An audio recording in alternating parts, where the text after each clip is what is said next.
Welcome to H. ഇത് നമ്മൾ discuss ചെയ്യാൻ പോകുന്നത് ഫ്രാക്ഷൻസ് എന്ന് പറഞ്ഞ ചാപ്റ്ററിലെ അടുത്ത ക്വസ്റ്റ്യൻ ആണ്.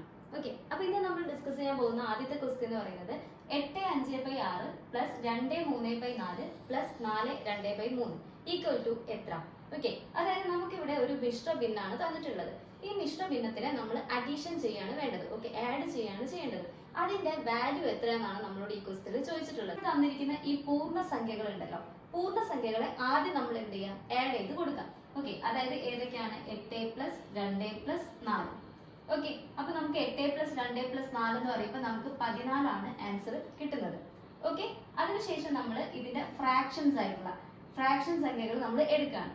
അതായത് 5/6 പ്ലസ് 3/4 പ്ലസ് 2/3. ഇത് നമ്മൾ ചെയ്യേണ്ടത് ഇതിന്റെ ഡിനോമിനേറ്ററിൽ വരുന്ന സംഖ്യകളുടെ LCM കണ്ടുപിടിക്കുകയാണ് ചെയ്യേണ്ടത്. ഓക്കെ, അപ്പൊ 6, 4, 3 ഇതിന്റെ LCM കണ്ടുപിടിക്കാന്ന് പറഞ്ഞിട്ടുണ്ടെങ്കിൽ ഏറ്റവും വലിയ സംഖ്യ എന്ന് പറയുന്നത് ഇവിടെ ആരാണ്? 6 ആണ് അല്ലെ. 6 എന്ന് പറയുന്നത് 4 കൊണ്ട് ഡിവിസിബിൾ അല്ല, പക്ഷെ 3 കൊണ്ടാണ്. അപ്പൊ 4 കൊണ്ട് ഡിവിസിബിൾ ആക്കണമെങ്കിൽ നമ്മൾ 6ന്റെ മൾട്ടിപ്പിൾസ് നോക്കുക. അപ്പൊ 6ന്റെ അടുത്ത മൾട്ടിപ്പിൾസ് എന്ന് പറയുന്നത് 12 ആണ് അല്ലെ. അപ്പൊ 12 എന്താണ്? 3 കൊണ്ടും ഡിവിസിബിൾ ആണ്, അതേപോലെ എന്തുകൊണ്ടും 4 കൊണ്ടും ഡിവിസിബിൾ ആണ്. അപ്പൊ LCM എന്ന് പറയുന്നത് ഇവിടെ എത്രയാണ്? 12 ആണ് വരുന്നത്. ഓക്കെ, ഇനി ആ 12 എന്ന് പറഞ്ഞ ആ ഒരു LCM-നെ കൊണ്ട് നമ്മൾ ഈ 3 ഫ്രാക്ഷൻസും ഇക്വേറ്റ് ചെയ്യാണ് വേണ്ടത്. അതായത് 12 into 5/6 plus 12 into 3/4 plus 12 into 2/3 all divided by എത്ര കൊടുക്കുക? 12 കൊടുക്കുക. ക്ലിയർ? ഇനി 12ഉം 6ഉം തമ്മിൽ ക്യാൻസൽ ചെയ്യുമ്പോൾ 2. അതേപോലെ 12ഉം 4ഉം തമ്മിൽ ക്യാൻസൽ ചെയ്യുമ്പോൾ 3. 3ഉം 12ഉം തമ്മിൽ ക്യാൻസൽ ചെയ്യുമ്പോൾ 4. ഓക്കെ, ഇനി അത് തമ്മിൽ എടുത്തെഴുതുമ്പോൾ എന്താ വരുന്നത്? 2 ഇൻറ്റു 5 10 അല്ലെ, പ്ലസ് 3 ഇൻറ്റു 3 9 പ്ലസ് 4 ഇൻറ്റു 2 എന്ന് പറയുമ്പോൾ 8. Okay, all divided by 12. ഇനി ഇവരെ ആഡ് ചെയ്ത് കൊടുക്കുമ്പോൾ 10 പ്ലസ് 9 19 കിട്ടും. 19ന്റെ കൂടെ നമ്മൾ 8 ആഡ് ചെയ്യാം. 19ന്റെ കൂടെ 8 ആഡ് ചെയ്യുന്ന സമയത്ത് നമുക്ക് കിട്ടുന്നത് 27/12. ഓക്കെ, ഇനി 27/12നെ നമുക്ക് കുറച്ചുകൂടി ചെറുതാക്കാൻ പറ്റും അല്ലെ. എന്തുകൊണ്ട്? 3 കൊണ്ട് നമുക്ക് ചെറുതാക്കാൻ പറ്റും. ഓക്കെ, എത്ര തവണയാണ് 3 27 പോകുന്നത്? 9 3 27 ആണ്. അപ്പൊ 9 കൊടുക്കാം. അതേപോലെ 12 ആണെങ്കിലോ 4 3 12 ആണ്. അപ്പൊ 4 കൊടുക്കാം. 9/4. ക്ലിയർ? ഇനി കിട്ടിയ 9/4 എന്ന് പറയുന്നതിനെ നമുക്ക് ഏത് ഭിന്നത്തിലേക്ക് ആക്കി മാറ്റണം? മിശ്ര ഭിന്നത്തിലേക്ക് ആക്കി മാറ്റണം. അതിന് നമ്മൾ എന്താ ചെയ്ത് നോക്കേണ്ടത്? ഇവ തമ്മിലൊന്ന് ഡിവൈഡ് ചെയ്ത് നോക്കാം. അപ്പൊ നമുക്ക് അതായത് കറക്റ്റ് ആയിട്ട് നമുക്ക് പെട്ടെന്ന് മനസ്സിലാവുന്നില്ല എന്നുണ്ടെങ്കിൽ നമ്മൾ എന്ത് ചെയ്ത് നോക്കാം? ഡിവൈഡ് ചെയ്ത് നോക്കാം അല്ലെ. അപ്പൊ 4 കൊണ്ടാണെങ്കിൽ എത്ര വരും? 2 4 8 ശിഷ്ടം 1 അല്ലെ. അപ്പൊ 2 ആണ് അവിടെ വരുന്ന പൂർണ്ണസംഖ്യ എന്ന് പറയുന്നത്. ഓക്കെ, അപ്പൊ ആ സംഖ്യ എങ്ങനെ നമുക്ക് എഴുതാം? 2 1/4 എന്ന് പറഞ്ഞിട്ട് നമുക്ക് അതിനെ മാറ്റി എഴുതാൻ പറ്റും. ഇനി ഈ 2 1/4ന്റെ കൂടെ നമ്മൾ ആരെ കൂട്ടുക? ഈ പൂർണ്ണസംഖ്യനെ കൂട്ടാം. കാരണം എന്താണ്? ഇവിടെ ഉണ്ടായിരുന്ന ഈ പൂർണ്ണസംഖ്യകളാണ് ഇത് നമ്മൾ ആഡ് ചെയ്ത് വെച്ചിട്ടുണ്ടായിരുന്നത്. പിന്നെ ഇപ്പം കിട്ടിയിരിക്കുന്ന ആൻസർ ഏതിന്റെ മാത്രമാണ്? ഈ തന്ന ഫ്രാക്ഷൻസിന്റെ സംഖ്യ ആൻസർ മാത്രമാണ് നമ്മൾ ഇപ്പോഴത്തെ എഴുതിയത്. ഇത് രണ്ടും കൂടെ നമുക്ക് എന്ത് ചെയ്യണം? ആഡ് ചെയ്താലേ ഇതിന്റെ ആൻസർ ആവുള്ളൂ അല്ലെ. അപ്പൊ നമ്മൾ നോക്കാം എന്താ വരിക? ഈ 14ന്റെ കൂടെ 14 പ്ലസ് 2 1/4. ക്ലിയർ?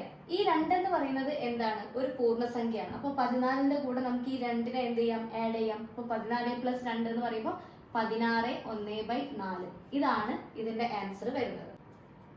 നമ്മുടെ രണ്ടാമത്തെ ക്വസ്റ്റ്യൻ എന്ന് പറയുന്നത് 6 1/2 മൈനസ് 2 3/4 മൈനസ് 1 1/2 ഈക്വൽ ടു എത്ര?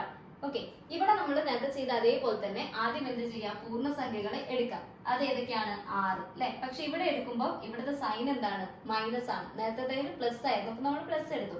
ഇവിടെ മൈനസ് ആണ്, അപ്പൊ നമ്മൾ -2. ഇവിടെ എടുക്കുന്ന സമയത്ത് എന്ത് തന്നെയാണ്? മൈനസ് ആണ്, അപ്പൊ -1. ഓക്കെ, അപ്പൊ 6 - 2 എന്ന് പറയുമ്പോൾ നമുക്ക് കിട്ടുന്നത് എത്രയാണ്? 4. 4ന്ന് ഒന്നുകൂടെ മൈനസ് ചെയ്തിട്ടുണ്ടെങ്കിൽ അതിന്റെ മീനിങ് എന്ന് പറയുന്നത് എത്രയാണ്? 3. 3 ആണ് നമുക്ക് അവിടെ കിട്ടുന്ന പൂർണ്ണസംഖ്യ എന്ന് പറയുന്നത്. അതിനുശേഷം നമ്മൾ ആരെ എടുക്കുക? ഫ്രാക്ഷൻസിന് എടുക്കുക. അതായത് 1/2. അടുത്തത് ഈ 3/4 എടുക്കുമ്പോൾ നമ്മൾ ഏത് സൈൻ തന്നെയാണ് കൊടുക്കേണ്ടത്? ഇവിടെ ഏത് സൈൻ ആണോ ഉള്ളത് അതാണ് കൊടുക്കേണ്ടത്. അപ്പൊ -3/4. അടുത്ത 1/2 എടുക്കുമ്പോഴും നമ്മൾ ഈ സൈന് കൊടുക്കണം കേട്ടോ. അപ്പൊ മൈനസ് എന്ത് കൊടുക്കാം? 1/2. ക്ലിയർ?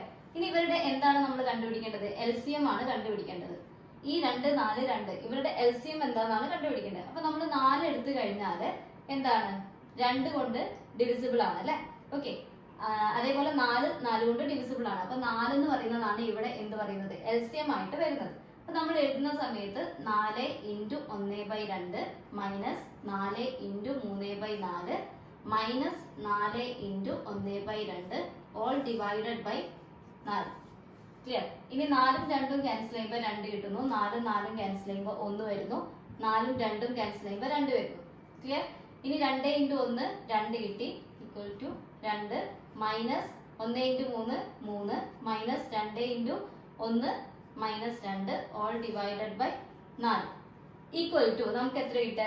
2 മൈനസ് 3 അല്ലെ? 2 മൈനസ് 3 എന്ന് പറയുമ്പോൾ ഏതാണ്? 3 ആണ് വലിയ സംഖ്യ അല്ലെ? അപ്പൊ ഏതാ വരിക? 2 മൈനസ് 3 കുറയ്ക്കാന്ന് പറഞ്ഞിട്ടുണ്ടെങ്കിൽ അവിടെ നമുക്ക് കിട്ടുന്ന എത്രയാണ്? മൈനസ് 1 ആണ് അല്ലെ? മൈനസ് 1. ഇനി ഇവിടെ ആരും ഉണ്ട്? മൈനസ് 2 ഉണ്ട്. ഓൾ ഡിവൈഡഡ് ബൈ 4 ആണ്. അപ്പൊ മൈനസ് 1നോട് മൈനസ് 2 പറയുമ്പോൾ 2 നെഗറ്റീവ് സൈൻ ആണ് ഇവിടെ വന്നിട്ടുള്ളത്. അപ്പൊ 2 നെഗറ്റീവ് സൈൻ വന്നിട്ടുണ്ടെങ്കിൽ അവിടെ ആഡ് ആണ് ചെയ്യേണ്ടത് അല്ലെ? അപ്പൊ -1 -2 എന്ന് പറഞ്ഞിട്ടുണ്ടെങ്കിൽ രണ്ടും കൂടെ കൂട്ടിയിട്ട് ഏത് സൈൻ കൊടുക്കുക?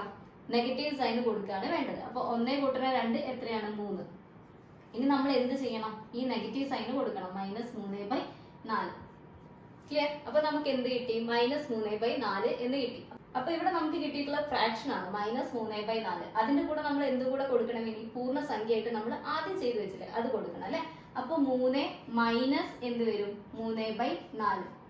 ഓക്കെ. അപ്പൊ ഈ 3/4 എന്ന് പറയുന്നത് എന്താണ്? മുക്കാലാണ് അല്ലെ? അതായത് 3ന്ന് മുക്കാല് കുറയ്ക്കാം. 3ന്ന് മുക്കാല് കുറച്ച് കഴിഞ്ഞാൽ പിന്നെ ബാക്കി എത്ര ഉണ്ടാവുക?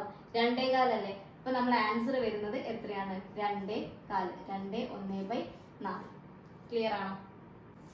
ഓക്കെ. അപ്പൊ തന്ന സംഖ്യ നോക്കാം. 7/15 ഇൻറ്റു 75/11 ഇൻറ്റു 11/55 ഈക്വൽ ടു എത്ര? ഇവിടെ നമ്മൾ നോക്കേണ്ടത് ഇതിൽ ഏതെങ്കിലും നമുക്ക് വെട്ടി കുറയ്ക്കാൻ പറ്റിയ സംഖ്യകൾ ഉണ്ടോ നോക്കാം. അതായത് ഒരുപോലെ വരുന്നതോ അല്ലെങ്കിൽ കോമൺ ആയിട്ട് എടുക്കാൻ പറ്റിയ ഏതെങ്കിലും ഫാക്ടേഴ്സോ അങ്ങനെ ഉണ്ടോ നോക്കാം. അപ്പൊ നോക്കുമ്പോൾ നമുക്ക് മനസ്സിലാവുന്നുണ്ട് ഈ 15ഉം 75ഉം തമ്മിൽ എന്തോ ഒരു കണക്ഷൻസ് ഉണ്ട് അല്ലെ? 15ന്റെ എത്രയോ മൾട്ടിപ്പിൾ ആണ് ഏതെന്ന് പറയുന്നത്? 75 എന്ന് പറയുന്നത്.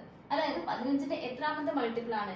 5ാമത്തെ മൾട്ടിപ്പിൾ ആണ്. അപ്പൊ 15ഉം 75ഉം തമ്മിൽ ക്യാൻസൽ ചെയ്ത് പോയാൽ നമുക്ക് എന്ത് കിട്ടി? 5 കിട്ടി. അതേപോലെ തന്നെ ഈ 11ഉം ഈ 11ഉം നമുക്ക് എന്ത് ചെയ്ത് പോകാം? ക്യാൻസൽ ചെയ്ത് പോകാം.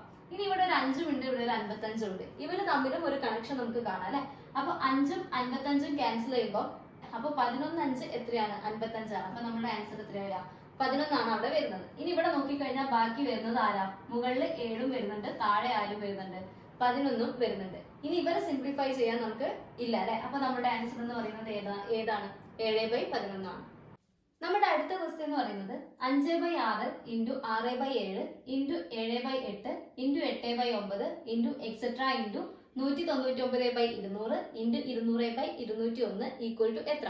ഓക്കെ. അപ്പൊ ഈ ഒരു ക്വസ്റ്റ്യൻ കാണുമ്പോൾ ഇതെന്താണ്? ഒരു ലെങ്തി ക്വസ്റ്റ്യൻ ആണ്. പക്ഷെ നമുക്ക് ഇത് എന്ത് ചെയ്യാൻ പറ്റും? നോക്കുമ്പോൾ ഇതിൽ കോമൺ ആയിട്ട് വരുന്ന കുറച്ച് ആൾക്കാരുണ്ട് അല്ലെ? അതായത് നമുക്ക് ക്യാൻസൽ ചെയ്ത് പോകാൻ പറ്റും. അതായത് ആരൊക്കെയാണ് നമുക്ക് ഇവിടെ ക്യാൻസൽ ചെയ്ത് പോകാൻ പറ്റുക? 5/6 into 6/7 into 7/8 into 8/9 etcetera into 199/200 into 200/201. ഈ ക്വസ്റ്റ്യൻ നോക്കുന്ന സമയത്ത് ഈ 6ഉം നമുക്ക് എന്ത് ചെയ്ത് പോകാം? ക്യാൻസൽ ചെയ്ത് പോകാം അല്ലെ? അതേപോലെ 7ഉം ക്യാൻസൽ ചെയ്യാം, 8ഉം ക്യാൻസൽ ചെയ്യാം. അങ്ങനെയാണെങ്കിൽ ഈ 9ഉം ഇവിടെ വരുന്ന ഒരു സംഖ്യ ഉണ്ടായിരിക്കും. അതാരായിരിക്കും? 9 ആയിരിക്കും. അത് നമുക്ക് എന്ത് ചെയ്ത് പോവാം? ക്യാൻസൽ ചെയ്ത് പോവാം. അങ്ങനെ പോകെ എന്തായിരിക്കും? ഇവിടെ 199ഉം ഈ 199 നമുക്ക് ക്യാൻസൽ ചെയ്യാൻ പറ്റും. 200ഉം നമുക്ക് എന്ത് ചെയ്യാൻ പറ്റും? ക്യാൻസൽ ചെയ്യാൻ പറ്റും. അങ്ങനെ നോക്കുമ്പോൾ നമുക്ക് ഇനി ഇവിടെ ബാലൻസ് വരുന്നത് 5/201. അപ്പൊ നമ്മുടെ ആൻസർ എന്താണ്? 5/201.